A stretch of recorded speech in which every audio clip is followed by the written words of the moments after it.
Welcome to The Real with Joseph Labman. I am Joseph Labman. Thank you for tuning in this episode of The Real, taking time out of your day to come watch this episode. I really appreciate that. If you haven't subscribed already, please subscribe for me. I'd really appreciate that as well.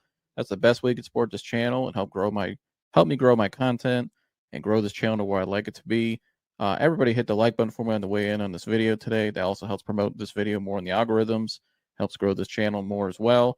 Please share this content. I would really appreciate that. My guests would as well. If you would please share this episode with someone you know that maybe is interested in the topic we're talking about today. Please leave a comment below as well. We'd love to hear your guys' feedback. You can interact with myself and the guest on the panel and the live chat as well. Whatever we're talking about, just leave a comment there in the live chat. Pop in and say hello. We'll put it on the screen for you. And yeah, without further ado, let's get to the show. Welcome back to The Real with Joseph Lapman. I am Joseph Lapman. Welcome into The Real. If you're new here, please like, subscribe, and share. And yeah, welcome into The Real. Again, salute to all the new subscribers. Shout out to all you guys. It was a great weekend. I saw my Hoban Knights win Friday night. Saw my Ohio State Buckeyes dominate yesterday. And for the first time this year, I actually went 3 for 3 on a weekend. My Cleveland Browns won the game today. And yeah, we ran the ball. What do you know? We ran the ball today, and we actually got a win.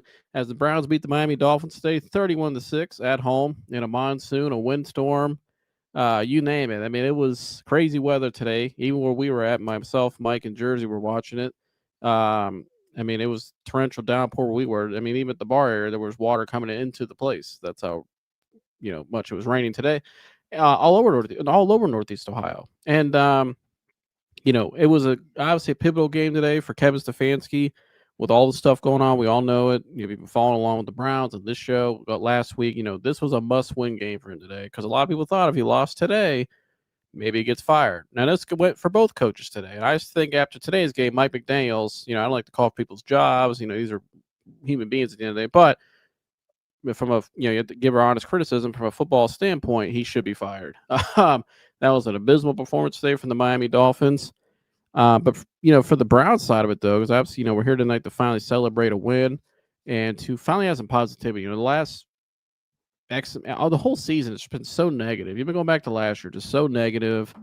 And, constant about this regime. And, I've done videos of things I don't like in the front office with certain people. And just, I have criticized Kevin. I like Kevin, but I think Kevin's a good coach. But I also think Kevin, I don't think shows me the ability to be a consistent head coach. And, I think it's time to move on. And I still believe that, even after today's win, I don't think this changes anything in terms of people's opinions, which, from the reactions I saw tonight, I don't think it really did. I still think a lot of people were still kind of, same old stuff. They won today because they beat a worse team in the Dolphins. It was at home in a monsoon. And, but to me, I look at it, it's funny. It took a rainstorm for the Browns to finally do what they should have been doing all year against anybody, which is committing to the running game with your star running back that you just drafted, who's a rookie, he's fresh.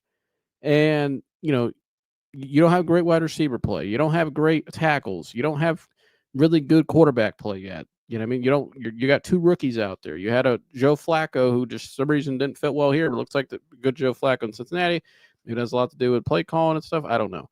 But, and having better receivers, obviously, but, having a guy to actually run plays and get that schemed up right and stuff and play to your strengths. That's Cincinnati's strengths, is having guys that, on the outside, you can throw the ball to a lot. That's their strength. Our strength was with our running game, which could take pressure off of our quarterback no matter who we have in there, young or old. And the Browns finally did that today because they had to. I mean, they had to run the ball today. And I guess, the analytics told them that I think Miami was one of the worst, maybe if not the worst rushing defense in the league. So, yeah, they followed the analytics today, but I think you should do this every week. This is who you are. These are your habits. This is who your identity should be. And I think that's who Kevin always was, and I hear former coach Stump Mitchell, who was there, the old running back coach, said when Kevin came from Minnesota, he still had, that Minnesota philosophy in his head. But then as the years went on, the Browns got more analytical. The philosophies changed. And I've showed all those, things about the air raid attack, getting Deshaun Watson. Stump said that if they didn't run for more than 6 yards to carry, they abandoned the run and blah, blah, blah. Well, guess what? Today, they ran the ball 33 times for 104 yards, and they only ran it 3.2 yards an attempt, but they still dominated the Dolphins. Time of possession, Browns about 31 minutes, 45 seconds to 28-15. But the Browns dominated the line of scrimmage, I thought, on both sides of the ball today. And they controlled the game because they ran the ball. They set the tone. They got the ball 2 touchdowns and a big one off of their best player on offense. You get them the ball. Just because your guy doesn't run the ball for 6 yards an attempt every play like the analytics department's trying to tell them, according to Stump Mitchell, who would know he was there, doesn't mean you just abandon the run. You keep running the rock because eventually you're going to wear that defense down, especially in a monsoon at home. But even any game, I don't care if you're over in London again in a dome. You run the freaking ball. Your strength is your running back and your interior offensive line. You work off of that first. You play inside out. And the Browns finally did that today, and they finally scored over 20 points. Wouldn't you believe it? Because they played to their strength. I mean, at the halftime, they were dominating at the half. I mean, I got the stats today. At the half, 23 rushing attempts to 11 for 92 yards for the Browns. The Browns were running 4 yards an attempt. They were running 7 yards an attempt, but only ran the ball 11 times. So you kind of saw the difference between Mike. You saw a guy like Mike McDaniels, who even in a rainstorm is still trying to be cute, still trying to play this new age crap that doesn't really work. These guys that, you know, this everybody wants a new hot boy coordinator and all that, and we're going to air the ball out, 40 times a game and blah blah blah. But just abandoning the run. You saw a guy today in Mike McDaniels who you just look at him. I mean, the guy is sitting there with sunglasses on during a rainstorm. I mean, that's that alone.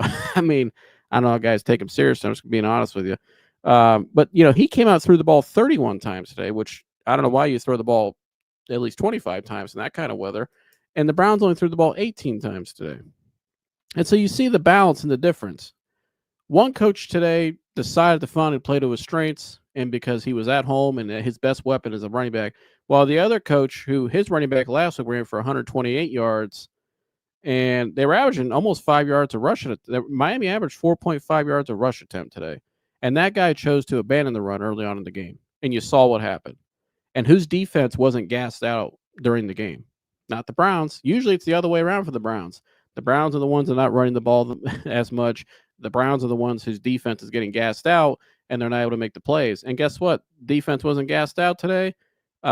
We got 3 interceptions and forced 1 fumble. 4 turnovers total. I mean, that's the Browns at one point had won the turnover battle in a single game, let alone having 4 turnovers today. I mean, that's great stuff. And yes, they played against a bad Dolphins team. There was a 1-5 bowl today. It was the hot seat bowl, as Mike said. But I think you just kind of saw the difference of how you should play the game. This new age stuff that these teams are falling for, hiring these young coordinators like that, these first-time head coaches that really have no, I'll be honest, really probably shouldn't be a head coach. And, they want to come up with this analytical air raid scheme and all this stuff that everybody wants to run nowadays. Well, guess what? You don't have Patrick Mahomes on your sideline. You're not Andy Reid. So you need to play football the way it should be played, running the ball, playing to your strength. And some teams is different. Like I said, you look at the Bengals, their best weapons are on the perimeter. They feed them the most, as they should. That's their strength. But they also have Joe Burrow when healthy, right? So they could do that. The Browns, your best weapon this year is and the best piece of your offensive line is your interior, right? And your best weapon is your running back. He's clearly the best player on that offense. Not even close. And so you should play to your strengths more. And so, again, I look at the Browns today. Not a coincidence to me. They finally scored more than 20 points, but also, dominated the game, dominated at home. And this should be a sign for if you really want to judge Kevin Stefanski and this whole regime as a whole from here on out, we should, from this day forward, from today's game, if we don't see what we saw today, and I don't care if you're going against the best team in the NFL, you should still attack an opponent. Your base philosophy should still be the same week in and week out. How you perform, how you're coached, how the standard, the intensity. That Browns team today had an intention and intensity, and there was a will and want to win because the pressure was on in this game, and I think Kevin felt it. And guess what? It reflected on the team. But that should happen week in and week out. And playing to your identity of your team, who your strengths should happen week in and week out.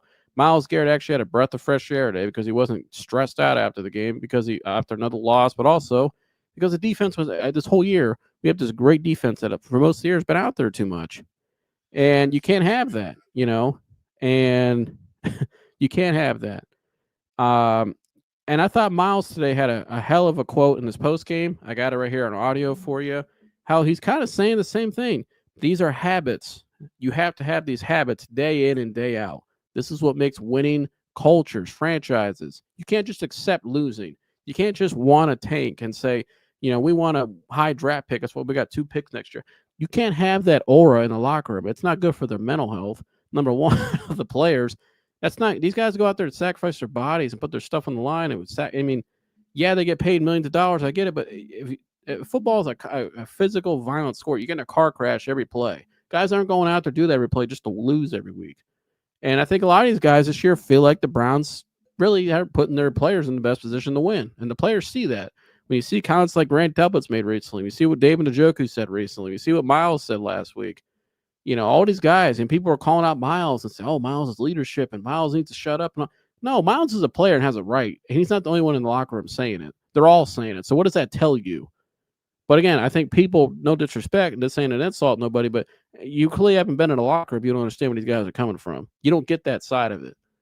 And so it was nice to see it today, but I like what Miles said after the game. Here's Miles. One second. My apologies. I hit it too soon. There we go. Ways the team kind of rallied around some of the things that you said and really kind of pulled together? Yeah. Rallied and we got to win in a fashion which we can appreciate, but that's not enough. And we got to continue to do that. One win is one thing, but we've got to turn this into a habit, an addiction. It's got to be an obsession to win and win like this. And so we got to keep on chasing that feeling. And do you feel like as the team leader, sometimes you have to say some things that might be perceived as tough or controversial or whatever, but do you feel like you have to take it upon yourself to tell it like it is? I'm always going to tell it how it is. That's just my nature. I'm gonna shoot you straight. And I have no problem saying what I say to them up here and vice versa. So I'm not trying to say anything to disparage anybody or try to get anybody either removed from their position or anything like that. I want everybody here to be a benefactor to our success. So it all came together today, and I hope we continue to rally around everything that we've been talking about and I've been talking about. And everything Miles said there is 100% correct. That's why when people called him out last week for saying what he said, Miles actually did a service to the organization because Miles called out the BS that's going on. Again, he has the right to do that. Whether people want to believe it or not, these old stubborn-ass people that want to go out there or people that are, pro this, analytics, so they defend this regime no matter what because they identify with them. Stop with the nonsense. Cut it out. Just say you don't know football without telling us you don't know football. All right, you show it anyways. Every time you talk, all these people in the media that ran around last week and said that stuff about Miles, and Miles was the only one saying it. A lot of guys in that locker room said it. So what does that tell you? They all see the crap, and Miles really did them a service last week because Miles is tired of it. He's actually doing you, the fans, us, the fans. He actually did us a service last week, calling the crap out. And look how they played today. They actually played to their strengths today, and they actually played how they should be playing all year. Actual complementary football, having a real identity, not trying to throw. They had their quarterback last week throw the ball 52 times, a rookie quarterback who's 5'11" and left-handed on the road in Pittsburgh. And that's good football? This week they did the opposite, and look what happened. They finally scored more than 20 points in a year. The defense was dominant. Yeah, it was a Dolphins, but damn, 4 turnovers like that? Dominant. And that's a team that should be really week in and week out. And so my takeaway from today's game, hell of a win. Glad they won. It was awesome to celebrate with Browns fans today in public. It was a great atmosphere. Browns fans, I love you. We are the best fans on the planet. No doubt about it. They showed up and showed out today everywhere. But in spite of all this crap that's been going on this year, and that's why I do what I do. I speak for the fans. I'm here for the fans. I'm one of you. I'm here for the fans. I only give a crap about the people and the players and the people that really care about this stuff. And so That's what we should be judging from here on out with Stefanski in this entire regime, and all of them. I know people want to divide Kevin and Andrew and DePodesta and Andrew are on one side, and no, they're all in it together. They all came in together. DePodesta hired these two guys. It's his whole thing. He ran John Dorsey out of town. We all know what it was. All right. It ain't no freaking secret. It's all written in articles. Everybody says it. So this is their whole regime. And from here on out, if I don't see this type of attitude and this type of an emphasis week in and week out, then they definitely should get their asses the hell up out of here at the end of the year. And that's that. That's what today showed me. And so that's all I got for you guys tonight on my end. Joining me now, and by the way, go Browns. They won today. I'm happy. So, but joining me now is the man, the myth, the legend, the professional fan, Sir Michael Anthony. Mike, what's happening? Hello. Mike, I appreciate for waiting patiently in the back. I got a little winded there in a rant, but all good. A little better now. But go ahead, Mike. Your reaction to the Browns game today, and anything I said. Go ahead. Yeah, great team win. Complimentary on all sides. Shout out to Andre Schmidt, who looks like the kicker of the present and the future after his week one struggles. So I know we actually kind of talked about that while watching the game, even though it's been so depressing during week one. Andre Schmidt's really, he's been perfect since week one. So good for Andre. Hope he keeps it up. I fully suspect that the Jaguars GM is going to block Andrew Berry's phone number soon, because after the Travis Hunter trade and now the Tyson Campbell trade, both of which are looking pretty good for the Browns. If I was the Jaguars GM, I'd block his number.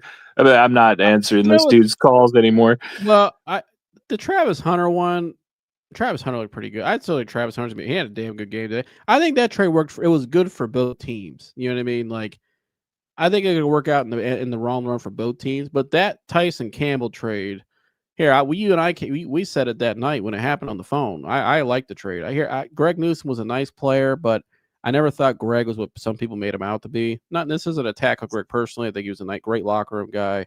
Might be a really nice kid, but I just thought from a football standpoint, as a starting corner, he lacks high-end speed that you have to have, size. He got picked on a lot. If you really looked at the tape, he really got picked on a lot in a lot of those games. He had some good moments, but he looked like he was locking people down, but they really picked on him. But Tyson Campbell, bigger, faster, more physical. I think has better on-ball skills than Greg. I think that was a fleet ever. Yeah, I don't mean to cut you off. I apologize, but I just wanted to add to that. I think we fleeced him in that trade.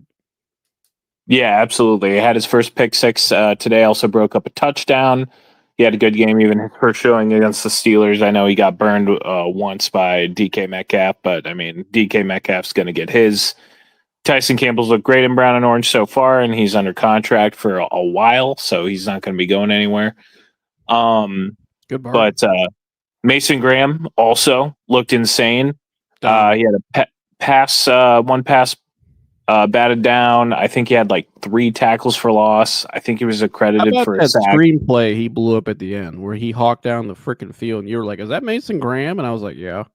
Yeah, he's just sprinting. It was unbelievable today. Yeah, Mason Graham looked excellent. Carson Schwessinger continues to be amazing. This rookie class continues to just show out in all facets. Harold Fannin had a couple of really good catches. Quinshon Judkins goes without saying. He's our best offensive player. He looked insane. Where do you real quick? I gotta ask this before I forget, because I just thought of this. This is great. Where is Quinshon rank right now amongst running backs in the NFL? In the entirety of the NFL? Yeah. Where would you rank him right now? Top one. It's a good question. Well, you got the big three. Really, how many people are really running the ball as good as him right now? It's not a long list, man. Here I think Judkins is top 10 easily as a rookie. and he can, if he continues to build on it, will be in the top 5 conversation as a rookie. I mean, people are already saying that the Browns may very well have they have an offensive rookie of the year candidate and a defensive rookie of the year candidate. And I don't know if a team has ever won both in the same year, but it's a very high probability that Quinshon could win offensive rookie of the year. Meanwhile, Carson Schlesinger wins defensive rookie of the year because he leads all rookies in tackles, period. And I think he's top 10 in the NFL for tackles, period, just as a tackler, which is insane as a rookie. And Judkins, I mean, as far as rookie running backs, he's definitely been the most what's the word I'm looking, consistent, and the most he's been putting out the numbers even with He's been the most dominant. And look at the dominant, yeah. Especially missing and he's played one less game than everybody else too. So I can't wait to see what Quinshon continues to build on. Joel today had some excellent comments. He's like, where I think Joel really gives us the pulse of the locker room. I mean, he's been there from the jump. Yeah, and from what Joel was saying, what was that? He's been there longer than anybody. Oh, yeah. Actually, he got a game ball today because he just set a record for most starts by a Cleveland Brown since they came back. So he even eclipsed Joe Thomas. Really, yeah, shout out Joel Bitonio, future Hall of Famer. First class guy. Absolutely. Like, should have won Walter Payton Man of the Year multiple times. Just a hell of a person. Great player. But Joel Bitonio was even in press conference talking about, how intense it was on Monday and how he said even Kevin was really intense with everybody and how like nobody ever quit on Kevin. And I think that I've said in my recent show that I think a regime change is needed at head coach, but I don't know if the players feel the same. Like, I really don't. I think here's what go ahead. You finish and I'll go. Yeah, because you had 2 stark contrasts, right, today. You had 2 teams that were 1-5, whose seasons are basically over. They know what it is. You had both coaches on the proverbial hot seat, and you had one team, the Dolphins, who, while they were playing football, you could tell they didn't give a shit also.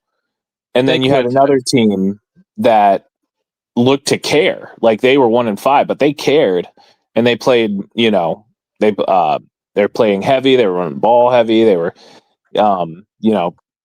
flying around on defense, doing their damnedest. And they didn't look like they had any quit in them, even though they had some dejected comments in the past week. And here, I've been on record very recently saying that I think we should move on for Kevin, but I will give him some flowers that team, in spite of everything, did go out and play hard today for him, which is saying something, Well, I agree. And, Mike, I've thought about this all week in the back of my head. We were killing Kevin Stefanski. Everybody has. I'm piling on this guy. Fire him for all season long, really. Especially since finally got to me. Yeah, and you've been one of his biggest applauders and say we don't, I don't say defenders, but you know what I mean? Like, and going into since last year, what did I say, Mike? My tone changed mid-year when I did a lot of investigative stuff on the Browns of what's happened in the last stuff, and I did the videos on it. San Diego Browns, go check them out. Deep analysis I did. I flipped on Stefanski and I said, you know what? Yeah, he has areas to grow as a coach, but I kind of feel bad for the guy because I don't think he has the full autonomy, which Aditi Kinkabala, sideline reporter for CBS, who knows these players really and coaches really well, and other people have said that he doesn't have the full autonomy. And I keep thinking about it. And all week long, I was hearing talk around town on the radio and the shows that people still say, no, people behind the scenes believe Kevin's still a great coach. He's just in a shit situation. And I started to think about it more and more because last week we were saying get rid of them all, which I still kind of get. But, when I hear Kevin saying when I hear Joe Batoni, saying Kevin's was more intense this week, Kevin was more, and look how they played today, Mike. They played how they should be playing every game, all week, or all game, excuse me. And it doesn't mean you're going to win every game, but they actually played to their strengths today. They actually had an identity today, Mike. They ran the ball first. They ran with the run first. We are a run first football team. We do not have the receivers or the quarterback play to go out and throw the ball 35 plus times a week. We just don't, especially in the NFL. You're going against the best players in the world on defense every week. You don't have the personnel right now to air it out each week. And so when I hear people like the coach say, or the former running back coach, Stump Mitchell, say we had to abandon the run if it was over 6 yards of carry. Kevin came in from Minnesota year one and he was there, obviously. He would know Kevin was a run first guy because that's the philosophy he came from Minnesota, and he still had that in his head. But what changed? And when you heard what Stump said in that clip last week, Mike, I keep playing that clip, and I come to get Stump on the show one day. We really get into this more deeply with him, which we will. Analytics changed it, and I just started to like you just said. It was very clear today, Mike. One guy on one sideline was abandon the run in a monsoon, and his team. I don't like to say it, but they clearly quit on that guy today, Mike. I mean, Quinn Ewers, a rookie quarterback, walked off the field after that first drive. He walked right up to his coach like he should, and his coach didn't say a damn word to him. Had there his freaking aviators on, looking at his play sheet when he's down 31-6. I'm like, motherfucker, put that play sheet down. What are you doing? We're getting our asses handed to you because you're not doing your job. And they were out on that guy today. That was pretty obvious what's going on in Miami. You heard what Tua said, and then you heard what what Tua said last week, basically calling him out for not holding guys accountable. And Tua comes from Nick Saban culture, and I think Tua knows what winning football looks like, and that's probably why he's pissed. It's like when Quinshon came to Cleveland recently, Mike, and he's been bitching about the culture because he just came from Ohio State. He's like, hey, man, this is how it has to be week in and week out because that's how winning football is played. These guys identify. They know that shit. It's like the guys we talked to on Friday nights, Mike, when they bitch about stuff, they know that stuff because they've been in it. You know what I mean? When they see flaws, they could spot them because they've been around. They know what it looks like and what it shouldn't.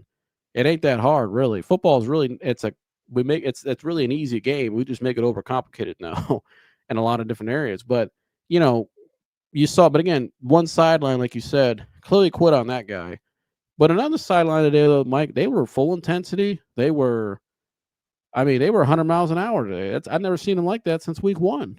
They were It was awesome today. The hitting, hard hits, physical, violent football, Browns football on the lake. That's how it's supposed to be played. And there's still things they could have cleaned up today. Still some crap play calls here, but stuff happens. It's football, whatever. But I'm really starting to wonder, though, Mike, is it really Stefanski, or is it really just the people in charge, the philosophy above him, that he just really doesn't have the full autonomy? And also, it's not his personality to step over people's toes. It's not his personality to, he's not a very outgoing guy, like we heard the Albert Breer report say. But this week, for some reason, he had an outgoing personality, and look how the team responded. You have to have that from your head coach. You have to have that. And I think that's why I said Kevin needs to give up play calling duties, Mike, because he can't manage. My biggest criticism of Kevin, he can't manage both. It's clear. Right. It's so hard to be a head coach and call plays. It's not for everybody. That's why you're seeing a lot of these young hot boy coordinators get in for 2 years and they get right out of that position. Look at Mike McDaniels, Mike. He came in as a young hot boy coordinator looking cool from Shanahan's system and all that crap. He's trying to be a head coach and call plays. He can't do it. Look at him already. Was it 3 years later? His ass gonna be out the door. He's just another example of that. You cannot. You don't hire that. All right. You don't do it. You get guys like, why is New England so successful this year? They hired a CEO coach in Mike Vrabel. He's a head coach. He's not trying to be something he ain't. He's just a damn good head coach. And the team reflects it. And I think Kevin needs to let go of the play calling. It's not a coincidence when we gave up play calling last year, we went and scored 20 points the next week.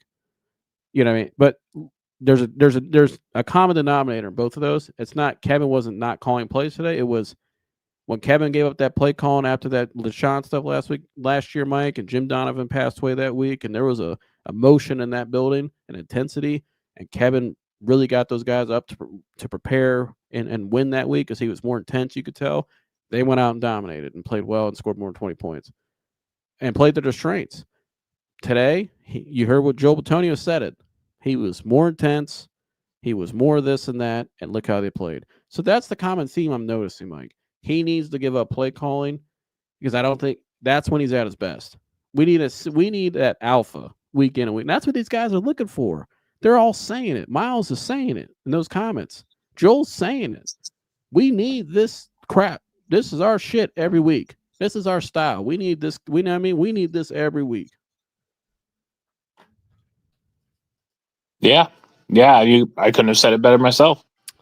I'm on the rant mode tonight, but he said, that's a hell of a photo. Jim Eagle, the extra tweet of my friend, he said, fire Deepo Baransky. I have not heard that one, Mike. That's pretty creative, though. That is creative.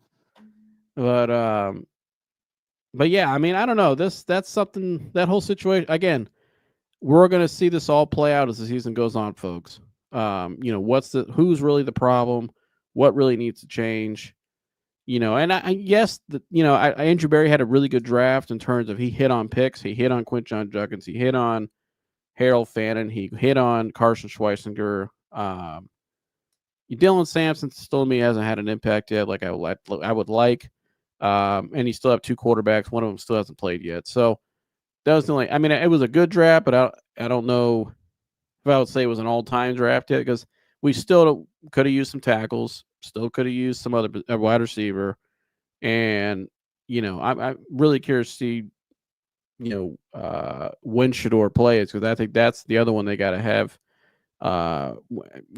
That pick to me, if Shador goes out there and it looks like a franchise quarterback, if he gets in this year, which I think he will, then now we really could start to say maybe it's an all-time draft, obviously. But we'll get to that in a second. But Mike, looking ahead now before we get to that, because we are going to touch on the quarterback situation. What's your thoughts, Mike, on just the overall just regime right now after this game? Has anything changed for you? I mean, I don't know. I feel better after the win, but maybe a little just because of Joel's comments. And I really don't know if these players have ever really quit on Kevin. Because from my understanding, Joel being a captain of the team and being he's very much one of the mouthpieces of the team, even more so than Miles, just because he's been here so long.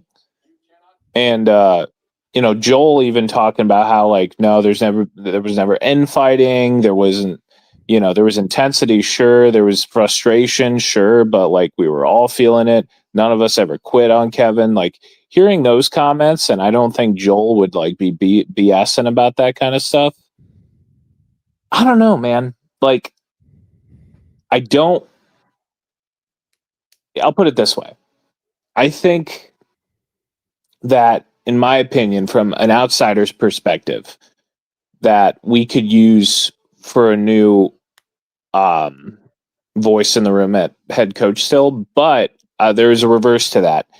If these players truly haven't quit on Kevin, and if these players truly want to play for Kevin, then I think a coaching change will do more harm than good.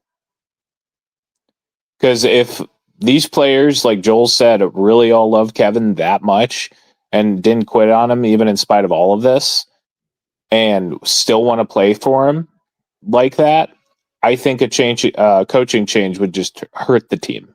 Does that make sense? 100%. And I've kind of flipped my opinion on this now after thinking about all this tonight and listening to you and thinking about it this week. It's very clear to me now, Mike, what I thought before the season is still the same. Yeah. That these guys really do respect Kevin and they like Kevin. And it's really not about Kevin. It's really about the people above Kevin. And when Miles Garrett told you who he had a real problem with. He had a real problem with? The guy he took a shot at in his statement. That it was never about going to Canton or Cleveland to Canton. It's about those people. they're the ones that I think people have a problem with. And they're the, here, DePodesta hired Andrew Berry over George Payton in that whole search. Remember, Kevin Stefanski was hired first. And it was written in articles by Charles Robinson. He said it on 92 Through the Fan. I played the audio on here before. That ultimately Andrew Berry got the job over George Payton because Andrew Berry liked him more. And, I think Andrew Berry is really more of just, he's really not the real GM. He's really just the shadow guy that does all the work. I don't think, not that he doesn't do everything or doesn't do anything. I think he does a lot of good, like the contract stuff. He's really good. I think he can make smart trades. The Tyson Campbell trade was a really good trade. I think he does, take guys he likes. People say Andrew gets the final pick, but does he really? I mean, he's got that one guy sitting next to him, as Jay Crawford says. Shout out to Jay Crawford, all the Cleveland Sports Show. He calls him the boogeyman. That guy's sitting right next to him the whole time. You don't think these guys in that building don't notice that? If Stump Mitchell comes out and says what he said recently, Mike, about the whole run philosophy, he knows it. I mean, he was there. If Stump saw it, these guys, they all see it. The players see it. And I think that's what really pisses these guys off because they know the game of football. These guys have people got to remember, these guys have, I don't think people understand how much time these guys, yes, they're the best athletes in the world in football, but how much time is spent from childhood, youth football to high school, especially college, damn sure, to the NFL. These guys have a how do you want to say? What's the highest education, Mike? They got the highest education. Doctorate. They have a doctorate in football. Even some of the guys you think look like dummies out there, they know a lot more than the common fan. Trust me. And there's guys out there a lot more smarter than other guys, and there are guys that get by talent. But even those guys, they know a lot more about the game than most of you will ever know. Trust me. There's the ins and outs, the philosophy, the terminology, how to see the game, everything. And so they spot all this stuff. They could see this a mile away. You hear a guy like Quinshon say what he said about the culture and stuff. Quinshon's probably was so excited today because he finally got the ball. I mean, how do you think he felt last week at the goal line at 3 attempts and the first the goal on the 3-yard line, Mike? We threw the ball 3 straight times. How do you think he felt? Nuts. He's probably sitting there thinking, man, this is some bullshit. When I was at Ole Miss and Ohio State, we would have ran the rock two times in a row, or just if you got Jeremiah Smith out there or Carnell Tate. Yeah, maybe you could take a shot like they did yesterday in that game because you have the personnel to do it. We don't have the personnel to do that, though. You know what I mean? Like, that's not our strength, is airing it out 52 times. You better have Justin Jefferson, Jamar Chase out there with a T. Higgins if you're going to air it out 52 times. Right. So these guys see that, and that's why I'm with you. I think this is above Kevin. These guys know it, and I think that's it. Honestly, I think this is ultimately Jimmy Haslam. This comes down to you.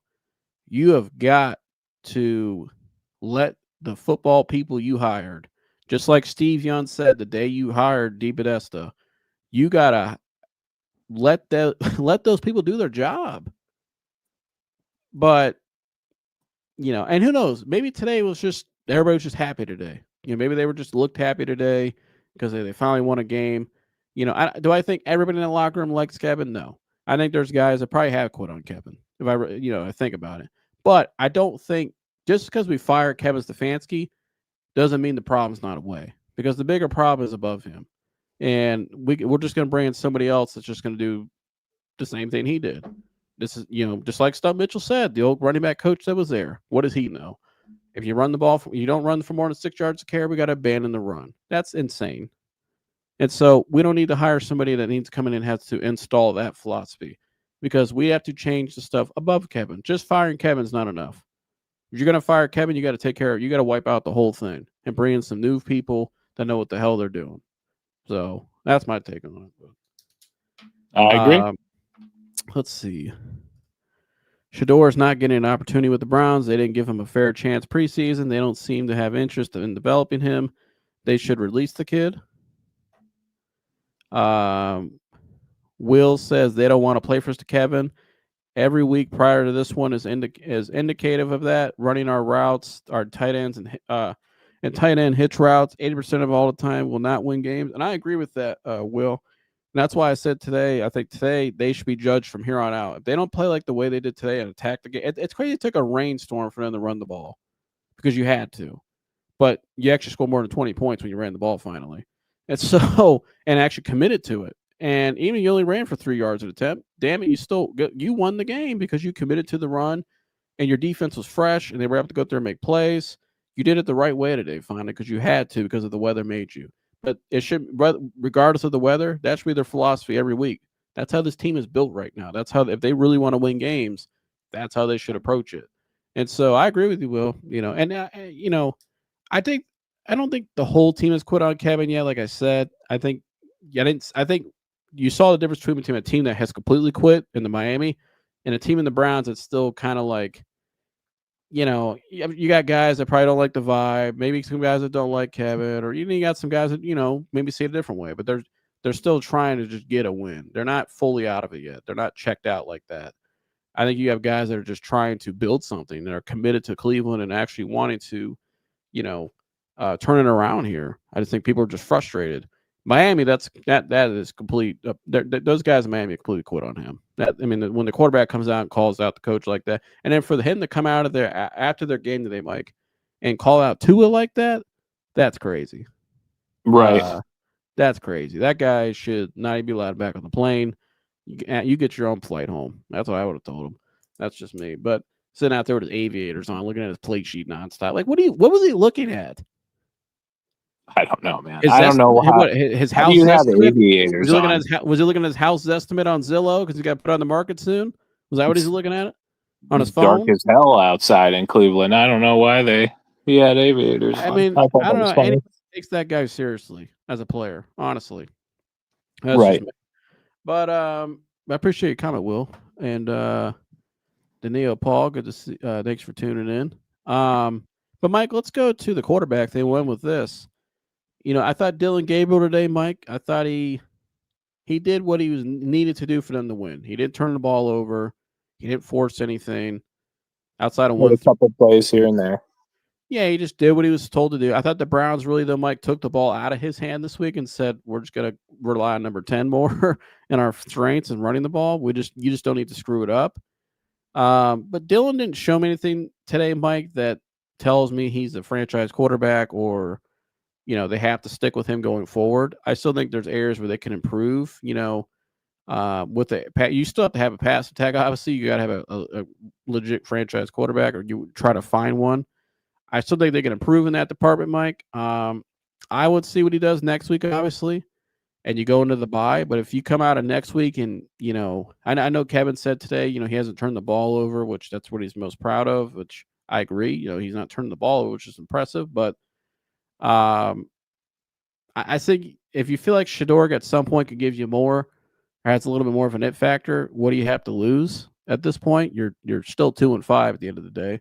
I don't think anybody expects you to go on some big winning streak after today, or maybe be a wild card team or anything like that. But you have to evaluate both of these guys, I think, and I think at some point, Mike, I still think we'll see Shador this season, and I can't wait to see that. Like everybody else, I'm curious to see what that's going to look like. I think he still has a higher upside than Dylan, and I like Dylan. Don't get me wrong. I don't want I have a lot of respect for the kid, honestly, for what he stepped into the situation. That's not easy for him either. Everybody looks at Shador's side of it, which I get. But, I don't think those two should be pinned against each other or anything. Dylan didn't ask to get drafted to the Browns, and Dylan's just doing what he's asked to do. It's his job. I mean, good for him. He made it to the NFL. He's part of the 2% that actually make it. So, congrats to him for making money for his families, and, he earned it. And so, I have a lot of respect for him. He's handled like a pro. I think he's done his job. He's done really well. He did a good job today. He was very efficient. And again, he did what he was asked to do. But I don't think Dylan's Dylan. I think he's a long-term backup, which is fine. Hey, again, I'm not hating on that guy. Like I said, he made it. Congrats to him. He earned it. But I still want to see I still want to see Shador, because I think Shador still has a higher upside. And I think that's going to come at some point. Now, when will that happen? And I might ask you this. I know we both agree. Everything I just said, we both agree with that. So I don't need to really emphasize that again. But when do you think we could see that, Mike? When do you think Stefanski was thinking, or the organization rather, is thinking of pulling Dillon and putting in Shador, or do you think they'll do it at all? What do you think about all that? I think they'll give Dillon the Patriots game, and then they'll make a decision after the bye. I think, I think we haven't seen, like, obviously it's hard to judge any player out of 3 starts, but, for the most part, I feel like, they see him in training camp every day. They saw him in preseason, plus these 3 real NFL starts. If he win or lose next Sunday, if Dillon, because Dillon left a lot of plays on the field last week and this week, could be a size thing, could be just he doesn't trust his arm, what have you, afraid to turn the ball over, not taking risks. And you notice today in the red zone on the 3-yard line, they pulled him out, put in Quinshon for the Wildcat. They said we're not even attempting to throw this week. Yeah. So with that all being said, win or lose, if Gabriel is missing a bunch of like wide open throws, gimme throws, missing his layups, and is just inefficient, even if he doesn't turn the ball over, I think they'll have that discussion during the bye week of moving to Shador. Don't know if they truly do until like a couple weeks after, but I think it'll become a real discussion depending on how he does next week. Win or lose, like I said, it's going to be really up to how he performs individually.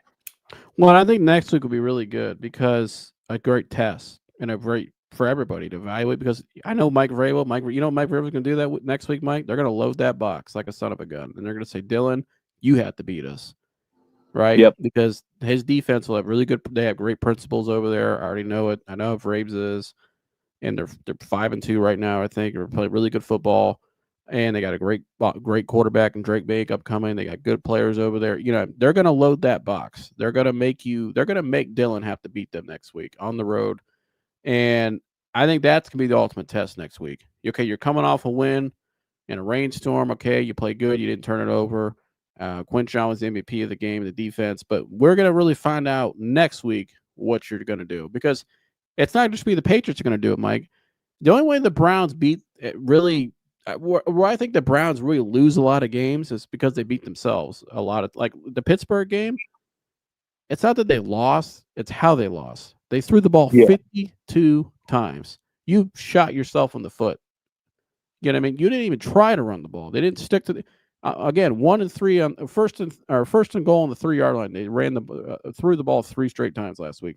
So now you actually shown you're trying to run the ball this week, and you see what Quinshon Judkins is when you use him.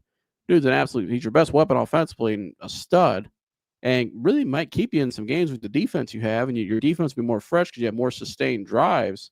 They're not on the field as much. Teams are going to start loading that box more, and they're going to start doing different things to the Browns defensively, giving them different looks. Ultimately, to make can Dillon Gabriel beat us himself with his arm? You know what I mean? Can these receivers get open consistently and catch the ball? So that's what we're going to find out. And I think it could get to a point, though, Mike, like you said, where if teams start loading the box and Dillon's not responding well, the passing game's still not where it needs to be. And maybe some of that's not on him. Maybe some of that might be on play calling, or the receivers are just crap too. And I don't want to say crap like they're bad player, but they're just not. When I say crap, meaning they're playing like crap. Like they're not catching the ball, doing what they're supposed to do.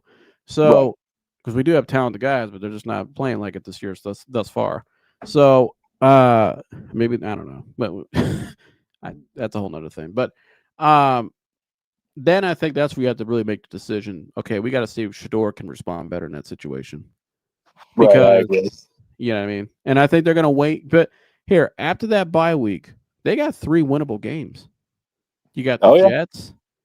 You got the Baltimore Ravens, who are not the same team we saw in week 2. Lamar's out, and they have a worse record than the Browns. Right now, which is crazy. They're not a good team at all, and you're at home too. So you got that game. You got the Las Vegas Raiders. They're not that good this year. I think they're like a 1 or 2 win team, aren't they? So 2-win team, yeah. A 2, yeah. And that'll be a great test for Kevin Stefanski going against Mr. Pete Carroll, who's still an all-time great coach. So, but again, those are 3 winnable games after that bye, Mike. And I think that's where you're going to have to find out. I think after that, no later than that. What's the second game? The Baltimore game. I would actually, you know what? I would even say no later than that first game out the bye against the Jets. That's when they have to make a decision going into that game against Baltimore. And I think that's when they have to make that decision. Do we think Dylan, should we stick with him, or is it time to put in Shador? I think it'd be right in there. Right. Your thoughts? No, I agree. I think that's like I said, the conversation's probably going to happen right around the bye week. But putting him in against Baltimore at home, Shador versus Baltimore, or even during that stretch, makes a ton of sense because they're very winnable. Yeah. I feel bad for Dylan, but not completely not showing interest in playing. Shador is baffling. Rumor is they are probably playing Deshaun after the bye week. That's not going to happen. He's not playing football this year. Yeah, I think if Deshaun plays, it wouldn't be till late in the year. Like, basically, they put both the rookies out there, and they both don't look great. Yeah. I don't see a world where he hits the field, nor should he, over Shador. And I think Deshaun.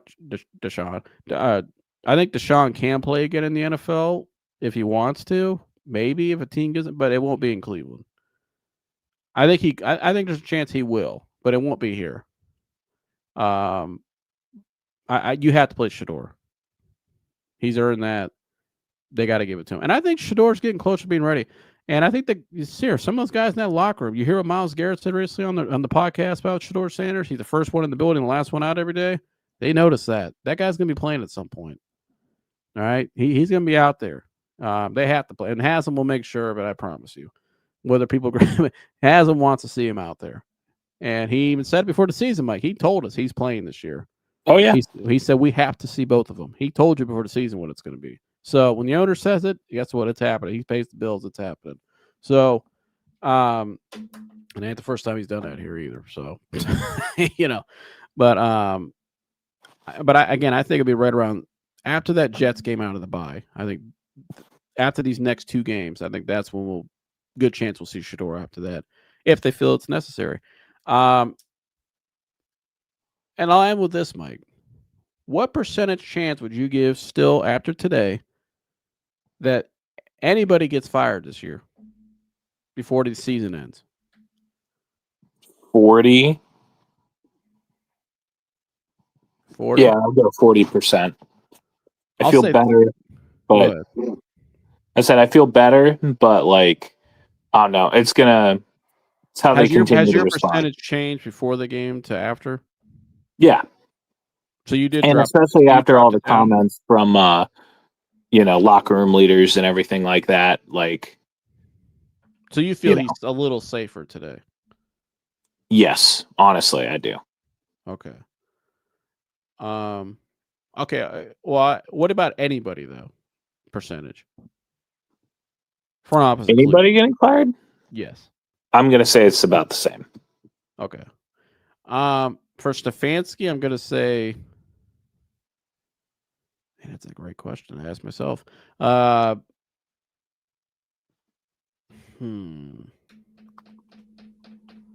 gonna say 40 like you. I think that's a good point. Yeah, I think you hit the nail right in the head. 40 on that part. And I'm gonna say 60% somebody else other than Stefanski gets fired this year before the season ends. Or doesn't have their contract renewed, hopefully. Yeah, exactly. I'll just leave it like that. Either not retained or let go. I think that's getting hotter. But yeah, we see it pretty evenly then. But what makes it necessary to play Dylan? Well, he was drafted high. Well, here's the thing. He's the starter right now. They've made him the starter. And if they win the next, let's say they beat New England, right? Or he's still not turned. If he's playing efficient football, and it's not me. I'm not. If the coaching staff feels like they still feel comfortable with him out there running the offense, doing what he's doing, not turning the ball over and just doing what he's asked, then they're not going to pull him probably until they feel the heat probably too from the owner. But I think I don't think it'd be necessary to play him if once again. I expect Kansas really start loading the box on us the next 2 weeks after today's game, and I think you're going to really find out who Dylan Gabriel really is the next 2 weeks, which I think eventually, like I said, after that Jets game, I think that's when we'll see Shador. I could see Shador coming in for the first game against that Ravens team at home. I think that'd be a good setup for him. I then go out west to Vegas in that game too. That'd be a high profile game with Shador playing because it's Vegas and Shador, you know what I mean, playing against them. But yeah, that's how I see it. You got anything you want to add to that question, Mike? No, I think you answered it pretty well. Yeah, I mean, I think that's all it is. I think they're gonna wait for the right time to make the switch, and but Shador will play at some point. I guarantee that he will be playing. I think he'll play a good amount too, and I think Mike agrees with that too. That trade, the Joe Flacco trade, was more to do with that than anything else. Right. That was what the owner said before the season. That here they were 1-5. I don't think it was all on Flacco. I still think Flacco. I wasn't surprised what Flacco did the other night. I just think of the situation here in Cleveland, we're just different times. You know what I mean? It just didn't work out because we're just doing different things, and we have just some dysfunction going on. I think we just have different priorities right now. And Right. the owner said it before the season, and it's happening. That they're both going to play. They both have to evaluate him because here, if Shador comes out there and plays like a franchise quarterback, well, guess what? You got 2 first-round picks. Go get Carnell Tate and go get another high-profile player you can take that'll really help you, whether offensive Spencer tackle Fontenot. or Caleb Downs or Arville Reese. I mean, who knows? You can do all kinds of stuff then to make your team Francis much better. Moyaga. Yeah, I mean, there you go. So, but they're both going to play for sure, no doubt about it. So, yeah. Any more comments? No. Well, love all you guys, and like, subscribe, and share. Mike, want to tell you to like, subscribe, and share? Folks, thank you so much for joining us this evening. A little more laid back than usual, thank God, because we actually won a game. So hopefully we can do this again next week. Yeah, go Browns. Like, subscribe, and share. Thank you to all the new subscribers, all the old subscribers who are sticking with us. Love you all. Shout out to my mom. Love you, Bye, Mom. Joy. Happy birthday to my mom as well. Happy belated birthday, Joy. Her birthday this weekend. Shout out to you, Mom. Best mom ever. But yeah, great show tonight. Love all you guys. Like Mike said, like, subscribe, and share. And yeah, stay tuned. We're gonna be back to more to this game this week. Mike will be back with the Professional Fan this week. I'm sure we'll have some good stuff over there as always. And Cavs basketball also starting this week too, so we'll maybe hitting on that too. First game Wednesday night. Go subscribe Go to Cavs. TuneIn Sports for all things Cavs this year. Go subscribe to Tune if I can spit it out. And yeah, TuneIn Sports. Go subscribe to him. Jersey said, Mike, have your ass ready tomorrow. All right. Danilo Paul, good night. Guys, love your show. Thank you, Danilo. We appreciate your support, and we love having you guys over here. We're looking forward to see you guys in the next episode. And yeah, go Browns. I'm saluting, Mike. What are you doing? I'm also saluting. Just a calm, even keel salute. We're out of here. Go. Later.